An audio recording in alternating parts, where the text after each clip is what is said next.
finally, it's science news! Science continues its relentless crusade on ignorance of the natural order.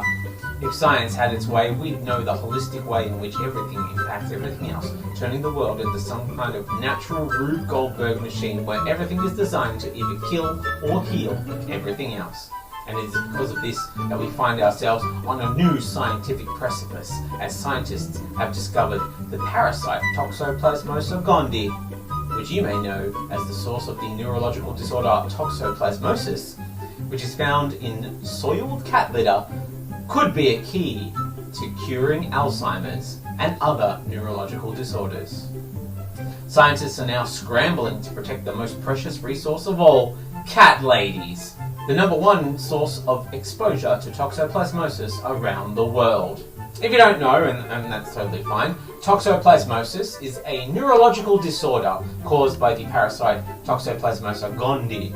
It has evolved to make mice attracted to cat urine so that they will get eaten by the cats, and then the parasite can return to its natural spawning ground, the cat's stomach.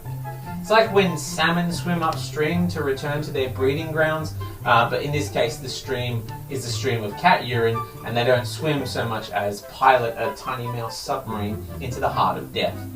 It's able to do this because once infected with the brain parasite, it triggers an increase in exploratory behaviours, and the mice basically lose their fear of predators, particularly cats. It decreases their anxiety. Oh, so they're just acting like me in my 20s after a few too many drinks. I get it. I understand now. And much like Matt in his 20s, they are more likely to get eaten. Scientists use an engineered form of Toxoplasmosis gondii to deliver proteins to the brain in mice because of the parasite's ability to cross what they call the blood-brain barrier, meaning that it can safely enter the brain without causing some kind of brain damage, which is ideal most of the time. Because if I'm being honest, sci-fi hasn't really come up with a good, plausible zombie/disaster delivery system for a good long while. It's been a hot minute, right? It's been all viruses and mushrooms for way too long. We need some new science, some new fictional science-based shenanigans. It's a particularly interesting method of science fiction shenanigans because of its impact on the body.